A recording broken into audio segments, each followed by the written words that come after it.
কৃষক কার্ড বিতরণ কার্যক্রমের শুভ উদ্বোধন অনুষ্ঠানে মন্ত্রণালয়ের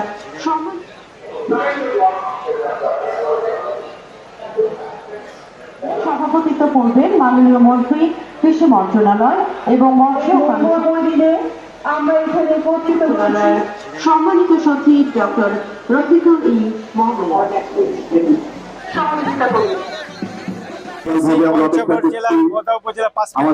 একটি শিক্ষা প্রতিষ্ঠানে আজকে আসলে পয়লা বৈশাখের পাশাপাশি এখানে উদ্বোধন হতে যাচ্ছে কৃষি কার্ড বিতরণ।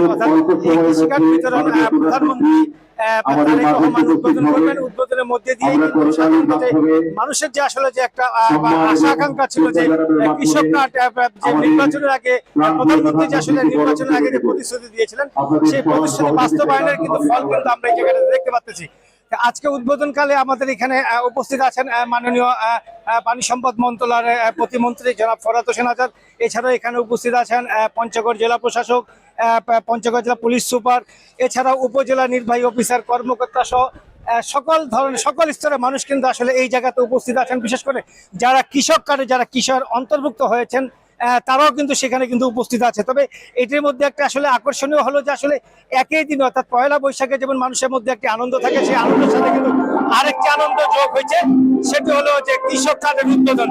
তবে মানুষের প্রত্যাশা যে ছিল যে আসলে প্রধানমন্ত্রী নির্বাচনের আগে যে প্রতিশ্রুতিগুলো দিয়েছিলেন সেই প্রতিশ্রুতি আসলে কতটুকু সম্ভব হবে কি বাস্তবতা হবে কিনা। তবে প্রধানমন্ত্রী তারেক রহমান যা বলেন তাই করেন, সেটা কিন্তু একটা ফলশ্রুতি কিন্তু সেটা আমরা লক্ষ্য করতেছি, আপনারা নিশ্চয়ই লক্ষ্য করছেন। এখানে যারা পঞ্চগড় জেলা বোর্ড দুইটি ইউনিয়নে কৃষক কার্ড অন্তর্ভুক্ত হয়েছেন, দুইটি ইউনিয়নে কিন্তু একটি হলো বোদা উপজেলা পাঁচপুর ইউনিয়ন, আরেকটি হলো পঞ্চগড় সদর উপজেলা ধাক্কামারা ইউনিয়ন। অর্থাৎ এই দুইটি ইউনিয়নে মোট 3554 জন কিন্তু কৃষি কার্ডে কিন্তু অন্তর্ভুক্ত হয়েছেন। তবে আর কিছুক্ষণের মধ্যে হয়তো মাননীয় প্রধানমন্ত্রী এই কৃষি কার্ডের বিতরণ উদ্বোধন করবেন, আমরা সেই অপেক্ষায় ততক্ষণ আছি।